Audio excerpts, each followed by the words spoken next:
رویہ ان کا خراب ہے اور ہم کیوں نہیں ہوں گے؟ ان کا رویہ جو ہے تمام عدالتیں دیکھ رہی ہیں، تمام ادارے دیکھ رہے ہیں کہ حکومتیں، نگران حکومتیں جو ہیں ہر جگہ، چاہے بلوچستان ہو چاہے پنجاب ہو، ایک ہی بانسری بجا رہے ہیں۔ پاکستان تحریک انصاف کے وکلاء کے لیے، خان کے وکلاء کے لیے، پی ٹی آئی کے لیڈرز کے لیے، پی ٹی آئی کے نمائندگان کے لیے، نہ اس دھرتی پہ کوئی انہوں نے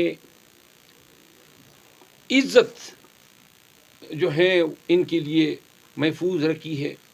بے عزت طریقے سے حقوق کی پے در پے پامالیاں ہو رہی ہیں، اور الیکٹرانک میڈیا میں بھی اتفاق سے یہ خبریں آ گئی، سوشل میڈیا تو بالکل اس سے جو ہیں لبریز ہیں۔ تو لہذا یہ دیکھنا چاہیے، البتہ جہاں تک آپ کے سوال کا تعلق ہے، یہ ظلم کریں، جبر کریں، کیا پورے قوم پہ کیا، آپ نے دیکھا، سب نے دیکھا، الحمدللہ کے پی بھی اٹھ کھڑا ہوا اور بلوچستان بھی۔ جب باری آئی پنجاب کی تو ان کو اندیشے ہیں کہ کہیں پنجاب بھی ہاتھ سے نہ نکل جائے، تو لہٰذا انہوں نے شاید پریمپٹیو سٹرائک کیا کہ ہم ان کو ڈرا دیں گے، دھمکا دیں گے، جیل کی صعوبتیں دیکھ لے گا تو شاید نہیں آئے گا۔ یہ ان کی خام خیالی ہے۔ مروت صاحب، جو ابھی یہ میرا فریضہ ہے، میری ڈیوٹی ہے، اور میں لازماً جاؤں گا وہاں پہ۔ پنجاب میں جو کنونشن کا ہمارا شیڈول ہوگا، آج میں خان صاحب سے ملاقات کروں گا اور ان سے ہدایات لے کے پارٹی کے جو ہمارے قائدین ہیں، جو رفقائے کار ہیں، ان سے میٹنگ کر کے ہم شیڈول لانچ کریں گے، اور انشاءاللہ پنجاب میں جن اضلاع میں کنونشن کرنے۔ ایک بات بتا دوں، اب تو الیکشن شیڈول آ گیا ہے، تو لہٰذا اب تو جلسے کرنا، کنونشن کرنا، ریلیاں نکالنا اب تو یہ فرض ہو چکا ہے، ہمارے لیے نہیں، پورے پاکستانیوں کے لیے۔ تو لہٰذا اگر ان حالت میں بھی یہ روکتے ہیں تو پھر جو آرٹیکل 228 کا جو شیڈول جو بتاتا ہے کہ پاکستان میں آئین کے مطابق فیئر اور ٹرانسپیرنٹ الیکشن ہوں گے، پھر اس پہ جو ہیں لوگوں کو قل واللہ پڑھنی چاہیے۔ سر یہ بتائیے گا کہ ایک طرف آپ کو گرفتار کیا جاتا ہے، شعیب شاہین کو ایئرپورٹ سے واپس کیا جاتا ہے، اور اس کے بعد آپ کو جیل میں بھیجا جاتا ہے۔ جیل کے اندر آپ کو سب سے زیادہ جو چیز یاد آئی وہ کیا تھی، اور جیل میں آپ سے کسی نے کوئی بات کرنے کی کوشش کی اعلیٰ حکام کی طرف سے، یا اس طرح کی بات ہوئی؟ دیکھیے، میں نے جب سٹرائک کیا، وہاں پہ بھوک ہڑتال کیا، تو حکام سارے آ گئے نا۔ تو جب حکام ایک دفعہ آ گئے، ان سے میں نے مطالبات سامنے رکھے، تو کچھ انہوں نے پورے کیے، کچھ نہیں کیے، اور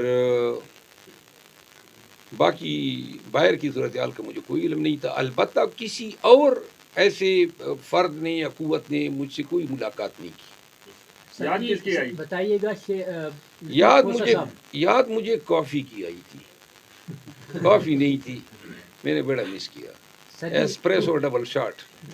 سر لطیف کوسا صاحب نے جب آپ گرفتار ہوئے اس کے بعد جو ہے نا وہ پی ٹی آئی میں شمولیت اختیار کی ہے، اور انہوں نے جو ہے نا اس ٹائم پہ آ کے جو ہے شمولیت اختیار کی ہے، کیا کہیں گے ان کو کوئی پیغام؟ سردار لطیف کوسا جو ہیں ایک زرخیز مائنڈ کے آدمی ہیں۔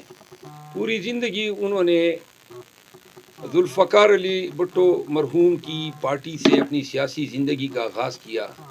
ایک رچ، توانا سیاسی ایکسپیرینس رکھتے ہیں، فوجداری قوانین کے پاکستان میں چھوٹی کے وکیل ہیں، انتہائی رسپیکٹ کمانڈ کرتے ہیں۔ میں نے یہ خواہش پہلے بھی ظاہر کی تھی میڈیا کے سامنے، اور ہم ان کو خوش آمدید کہتے ہیں۔ کاش میں باہر ہوتا تو میں خود جا کے ان کو مفلر پہناتا، اور لازماً وہ آج تشریف لا رہے ہیں تو میں ان کو انشاءاللہ مبارکباد بھی دوں گا، ان کا شکریہ بھی ادا کروں گا۔ دیکھیں پاکستانیوں، یہ سن لو، یہ بھی لوگ ہیں نا، یہ بھی تو پاکستانی ہیں نا، اتنے پائے کے وکیل، انتہائی اعلیٰ سیاسی خاندان اور سیاسی بیک گراؤنڈ رکھتے ہیں، گورنر رہے ہیں، اٹارنی جنرل رہے ہیں۔ اس کڑے وقت میں جب لوگ سوالات کرتے ہیں کہ جی آپ الیکشن لڑیں گے بھی یا نہیں لڑیں گے، وہ آ کے پی ٹی آئی میں شمولیت اختیار کر رہا ہے۔